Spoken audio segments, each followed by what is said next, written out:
Welcome to the call.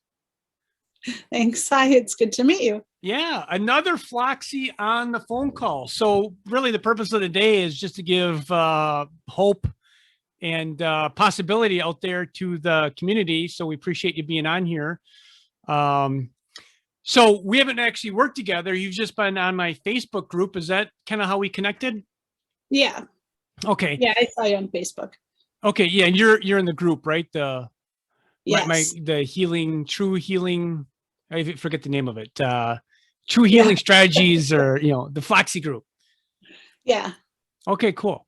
So you just want to start off, maybe give the audience a little background on like what happened to you when you got Floxed. I don't even know the story. I just know that you're active on the group and you've gotten whatever you've done has worked, because it sounds like from our communication back and forth, you're like 100% better. You're like pre-Flox status.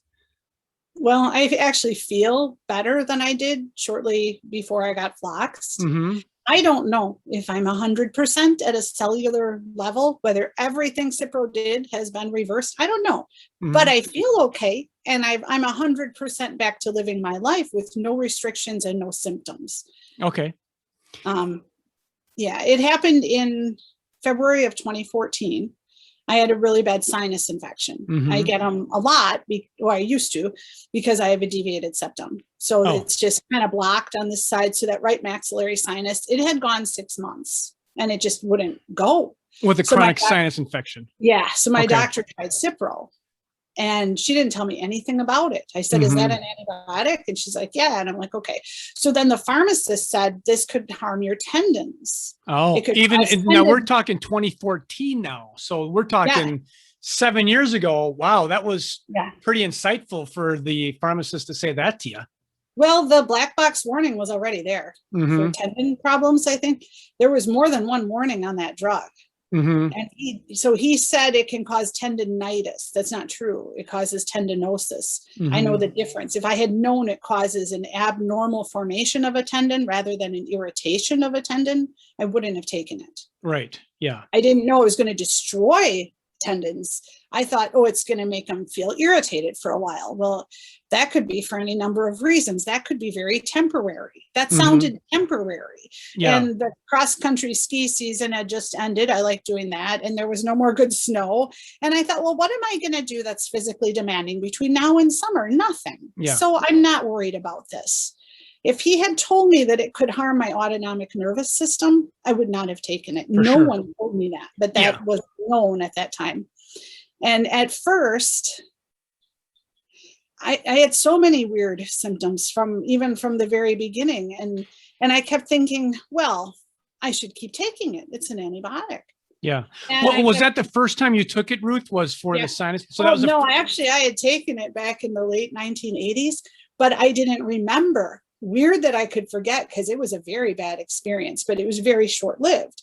And then I always wondered, was it really the drug, or was it just me, or something else, or just, I didn't know. And I had actually forgotten. I didn't remember until some of the worst symptoms came back. And then it came back to me. I'm like, oh, wait, I've been down this road before. But this time it was much, much worse. And I think that has been a common theme of a lot of Floxies. Like, well, I had it and there were some weird things. And then I had it again and some weird things. And then I took it and it's like a bomb went off. Yeah. And that's what happened to me this time. It's like a bomb went off, and that bomb didn't even go off until after I had stopped the medication. So you took Cipro earlier before, and then you took it again for sinus infection. So kind of tell the community, like, what symptoms, like what happened to you? So you stopped taking the medication. Did you take it for like a 10 days? Was it Cipro that you took? Did you take it for 10 days? Or? I was prescribed it for 10 days. I took 7 pills. Okay. And after that 7th pill, my blood pressure was spiking. I had tinnitus so loud and in a pitch I'd never had before, in like just one ear. It was very odd. And that's what caused me to call my doctor, because I was afraid my hearing could be damaged. Yeah. But even before that, the Sunday morning, the day I took the last pill, I had to play organ at church. I couldn't remember how to play the pedals. That motor program was pretty much gone, or at least damaged. Yeah. Because we have a part of our brain that stores motor programs, like how to walk, ride a bicycle, feed yourself. It's like right about here. Mm-hmm. I have a friend that was in a car accident and hit here, and she lost how to walk and how to feed herself. She had to relearn.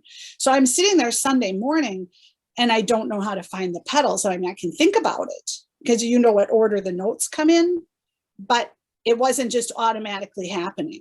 That should have scared the crap out of me right there. Yeah, for sure. I should have been like, something is very, very wrong here. Yeah. Well, I just muddled through and used just hands when I had to. And I remember saying to someone at church, well, you know, as I keep taking it, my body will become accustomed to the medication and side effects will be less troublesome. That's what I actually said. Mm-hmm. Like, but I think we're all kind of programmed that way. Don't stop taking an antibiotic too soon. Side effects are just something that happens while you take it. And once it's out of your system, you'll be fine, or you'll just get used to it. And that's not what happened for me at all. It was worse after. The Monday then, that night, I don't know if I actually had a near-death experience or if it was just an hallucination from the medication, but it's like I was being dragged to hell. Like what kind of symptoms were you having there? Every time I would start to relax, I was in a different place. Like laying in bed, if I would just start to relax, suddenly I was in like a tunnel and there were like beings all around me, but I couldn't see them. And there was something up ahead and I was being dragged to it and I felt terror. I mean, terror. Man, I'm getting goosebumps. Yeah. Like and you then think you actually died there for a minute? I believe that. I believe people can do that and then like pop back out. I don't know. I honestly don't know. I have a friend who says that Flox drugs crack you open so the devil can have his way with you. And I'm like, yeah, that's what that felt like. And so it would get worse and worse and there would be just no way out. But I knew that I was in my bed, but in no way could I, and it didn't feel like a dream. I mean, it was intense. And then I would pray and pray. And finally I kind of was able to shake myself awake and I'd sort of feel okay. As long as this happened one time, or was this a chronic? Oh no, theme? it was over and over all night long. That one night, that one time. Night. Okay, yeah. Gotcha. Okay. Yeah. So the next day I even went to work, and in the morning I ate an orange and got a feeling of euphoria. Like my body needed that so much. I'm like flying high now. So I'm like, oh, I must be okay. I threw a few oranges in my bag and I went to work. And when I would start to feel really bad, I would eat an orange. But I ran out of oranges and it got so bad I could barely stay upright. I don't know how to drag myself home. It's hard to even describe, but it's like nothing was working right. My body was just in a very bad place. It was really terrifying. So these symptoms were pretty close after you stopped taking the medication then? Yeah. So then I had, go ahead. Between then and about 2.5 months after that, I had a total of about 100 symptoms, about 80 of them at once. I mean, just all kinds of crazy things. What were your top 3 worst ones? Really, really bad spiking blood pressure. My left Achilles tendon got really bad. Like while I would stand at school, it would feel like a very localized pain. And then I would feel a feeling as if a thin layer of cells had torn and relief from the pain. And it would do that over and over and over. And it was really swollen and tender and hot and red there. And then my right ankle, there was something just wrong. If I walked even a little, it would just swell. So those would be the worst. And then also I lost 20 pounds literally overnight. It was all like lean muscle, just gone. I've always been really strong for a woman, like really strong. Before I got Floxed, a few years before that, I won a strength contest at my fitness center. I bench pressed 50 pounds 24 times. Okay. So this is the kind of person I am. And all of a sudden my arms were just like sticks and my calves looked like those of bedbound patients I'd worked with when I used to work in physical therapy. At the time this happened, I was teaching music 2 days a week at a inner city school. And I was working PRN physical therapy on the other days, picking up shifts, which had to stop. It just had to stop. I looked worse and I looked like one of my 90-year-old patients. It was insane. I was so weak. I remember trying to do straight leg raises. I'm like, I need an objective measure. What's going on? And after the third, I got extensor leg, which means the leg just bends because the quads are no longer strong enough to hold that leg straight. Oh, wow. Usually if you do those two extensor so legs. Your knee was, instead of being straight, it was like this? No, it just bent, like Yeah. the quads couldn't hold it anymore. Okay. After 3. And I didn't have any of that. Like normally, if you do straight leg raises to extensor leg, your muscle's going to just burn. And finally, no pain, no feeling of fatigue really. But by the third, it was too weak. I couldn't hold it straight. And I couldn't walk up steps very well. I couldn't push a grocery cart because if I tried to turn the cart, it felt like all my joints were too unstable and like something was going to just pop out. Right. And yeah, so it Wow. I felt so fragile. I've never felt so fragile, but then there's just a million other things too, like the worst heartburn I've ever had, just a million little things, like any one of them would be bad enough. And I had them like all at once. Mm-hmm. Did you have any like brain fog, brain fatigue, or depersonalization or anything like that? Oh yeah, I had all that. I couldn't remember my students' names. I'm not good with names as it is, but once I get them and I really know them, I know them. Right. Yeah. No, I didn't know them. I didn't know anybody. So your brain was completely, like your memory was like gone. Yeah.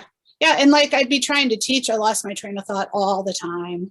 Mm-hmm. Couldn't do it, Mm-hmm. just was ridiculous. Like, because I'm a pretty smart person, but I just couldn't function at all. And trying to play organ at church, well, that was a good time. Couldn't, it was terrible. I tried to do it, but I'm sure it was pretty bad. Yeah. But, and when the conventional system, did you go back in the system and try and find answers, and how do they treat you? My doctor didn't want to believe me, but she didn't have a choice because I look like death. Yeah. My skin was like sagging. I suddenly this strong person is just like skin and bones, like atrophied, just not even looking like me, could barely walk. She couldn't deny it. Yeah. She looked freaked out, but she couldn't treat me. She didn't know what to do. Yeah. So there's no tools for you. Yeah. And at 2.5 months out, when I started to feel a little better, I had the worst night of my life. I tried to go to sleep, and every time I would start to relax, just like that first time when I had those hallucinations, I had an actually even worse experience, if you can imagine that. Wow. Every time I would start to fall asleep, my heart would pound, my ears would ring with a roaring tinnitus, my skin would burn like I was on fire. Mm-hmm. Everywhere, even the bottoms of my feet, my scalp, everything just burn. And I'd feel terror, and my muscles would cramp.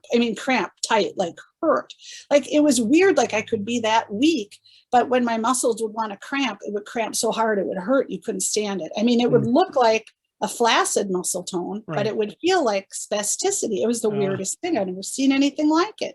Wow. But that's what would happen, like at an extreme degree in my sleep. So I'd pop up, just with like pain, the pain would hard, wake you up. And pain and fear all night long. And it happened 2 nights in a row. And then about every 10 nights for the next 2.5 years, I'd have a night like that. Wow. But it got gradually a little less intense. So I guess what were some key clinical gems that you can share with the audience that reversed their case? Because we're talking now, we're talking 2014, it's 2021. We're talking 8 years ago when there was no Facebook groups, when there was no knowledge or information of this out there. I found Floxy Hope, the website. So that helped. And I found they sold this book on there by Carrie Knox and Josh. I bought it too. Tucker. Yeah. Yep. So I had that. And I found a doctor around here willing to work with me, Dr. Whitcomb from Brookfield Longevity.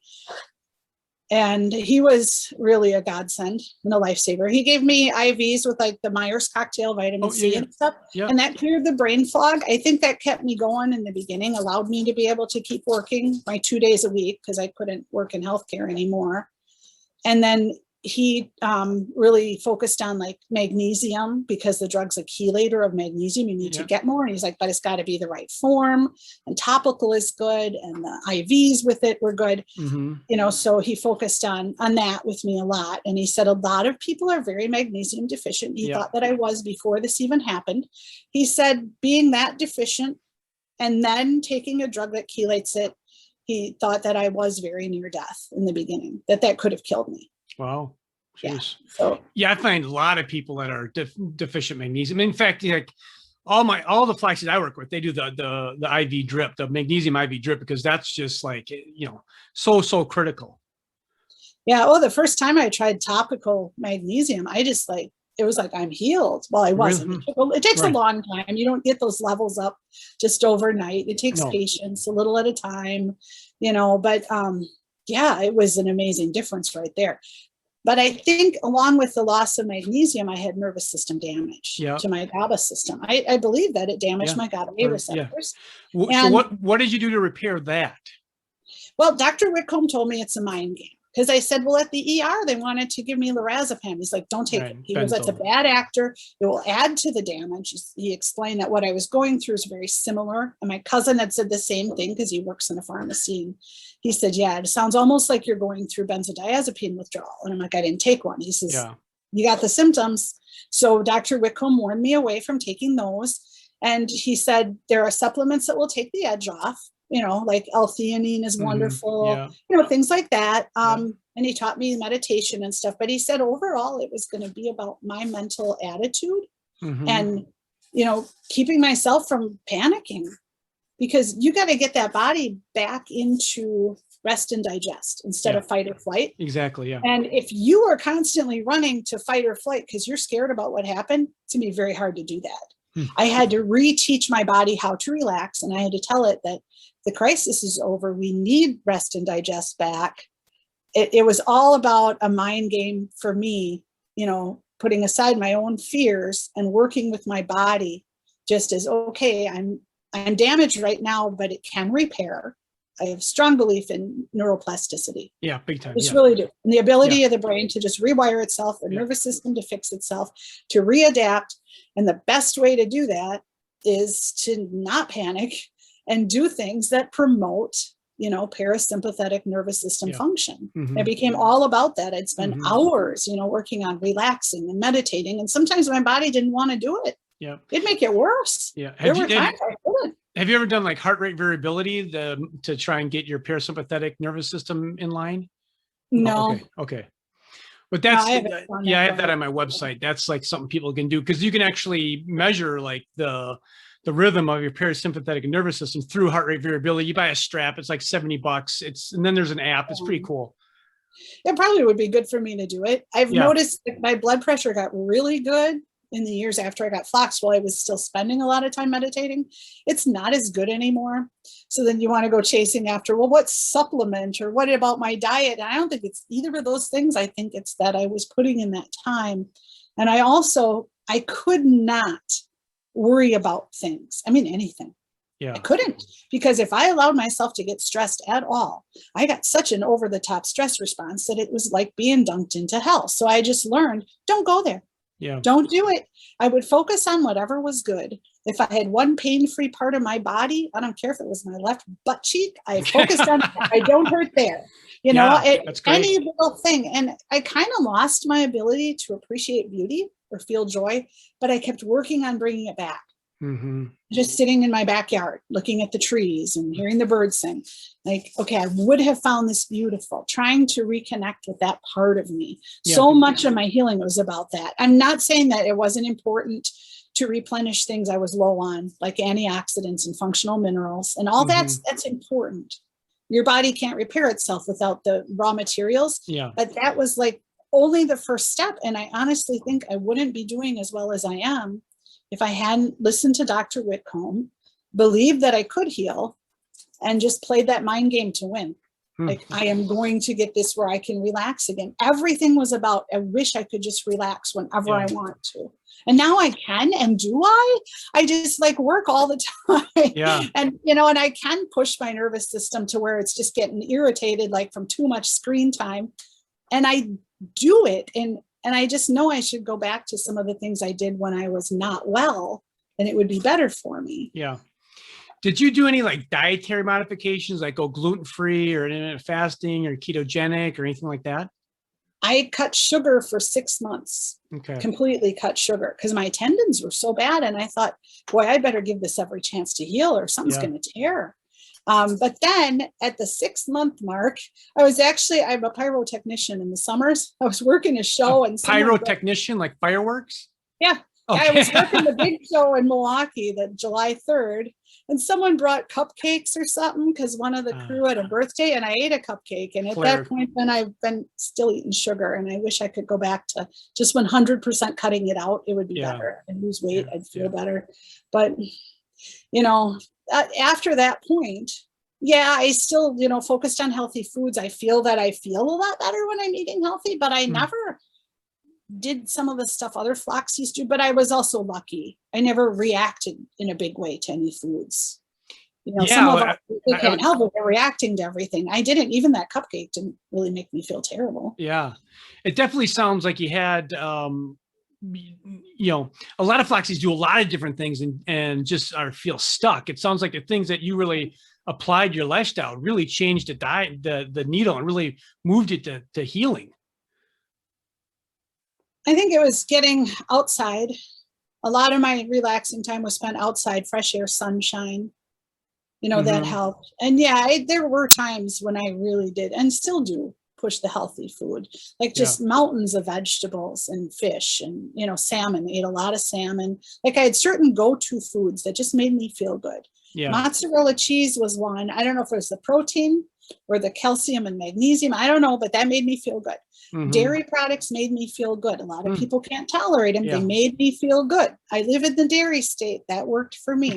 Wisconsin, I'm in Minnesota, so we're real close. Oh, cool. Yeah. So that helped. And the salmon, I think salmon's high in magnesium. Well, and there's protein there and fish oil. And the omega-3s, Yeah. So there were just certain foods that and I would just rejoice in that. Like I have this wonderful meal. I feel good eating it. And, I'd focus on that rather than worrying, am I going to get all the way better? Yeah, for sure. Well, that's awesome. So appreciate you sharing your story. What would you, coming to the end here, what would you say here, Ruth, to people that are going to be watching this video? You're going to be making an impact all over the world. Someone's going to be watching this video somewhere on planet Earth that has been damaged. And it might be 2 a.m. in the morning that they're looking at your video in desperation on YouTube or Facebook or wherever it's going to be. What would you say to that person it's 2 a.m.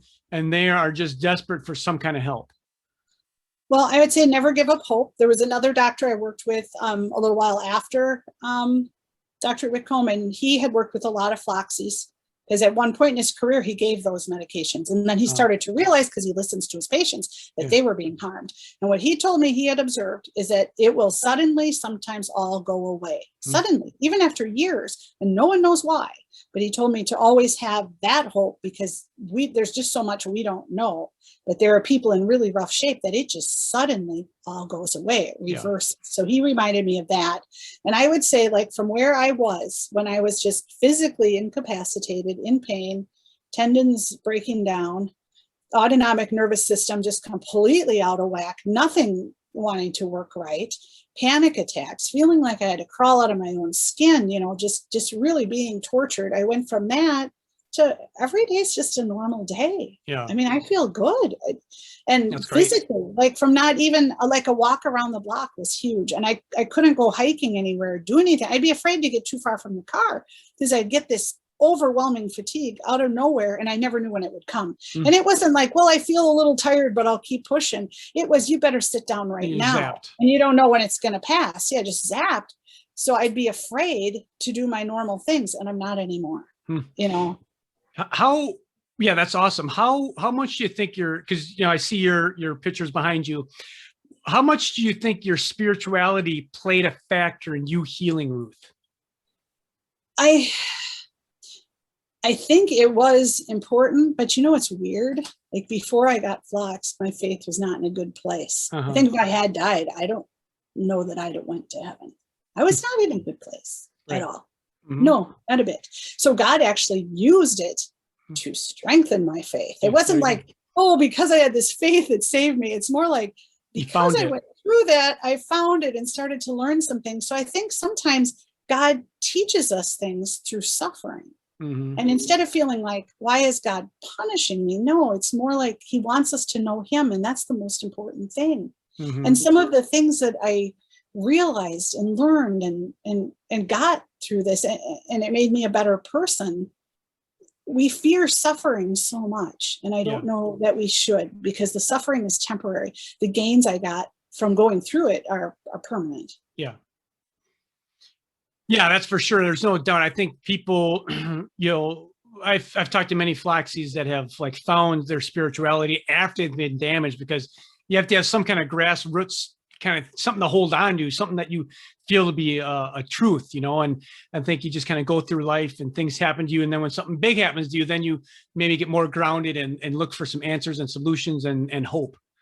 Yeah, because, then all of a sudden life has to be more about just your temporal pleasures, because when you're feeling pretty good, you can push all that stuff off. And I was pushing it off and away, and playing organ in church and not going up for communion because I didn't feel like that was for me. I mean, I was right there. I was right there, hearing God's word all the time and not making any connection, and just thinking about, while I'm playing, what am I going to have for lunch? What am I going to watch on TV this afternoon? Am I going to go hiking at Devil's Lake this weekend? Well, that'll be fun. Yeah. But just enjoying all these blessings, but not having any thought to the person who gave me those blessings. So it's almost like God had to take them literally all away. I mean, I had nothing. I could just sit here and be tortured. And the time went so slow, like 5 minutes would feel like an hour. I was in so much pain. Yeah. So again, I have to say to people that are in that spot, it doesn't mean you'll be there forever, because obviously I'm not. I do everything I want to do, everything. 2 summers ago, when I was working fireworks, we had a 20-hour day followed by a 10. Because the way it fell, we had a big show in the middle of a setup for a really big show. So we were up like until 3:30 in the morning, picking up from Big Bang. And we're back at the lakefront by 8 a.m. to keep setting up July 3rd. I handled that better than a lot of people on the crew, and some of them were in their 20s. And I was just like, yeah, I'm here. I'm good. Let's do it, And I thought, wow, now that's from where I started. If I vacuumed one room of my house, I felt like I had hiked both bluffs at Devil's Lake. I was done, exhausted. And I mean, fireworks, people think you just kind of show up and set them off. No. Really physical. I mean, those racks of mortars, they're heavy. The boxes of products, and you can't slide them because you don't want static electricity. When I help people move, it's so funny. I'm always like, I can slide these boxes. They're like, you're so weird. I'm like, no, you don't get it, because we have to pick it up. You can't slide stuff around when it might blow up. Right. Yeah, for sure. So, I regained my strength, and it's been hard. It's not like it all just happened at once, and I've gotten hurt because it's like, oh, I'm not as strong as I thought I was yet. Yeah. But, but I was trying to look at what's in the plus column, not what's in the minus. I think that is the number one thing that saved me, is that just determination to, well, what do I still have? What do I still have?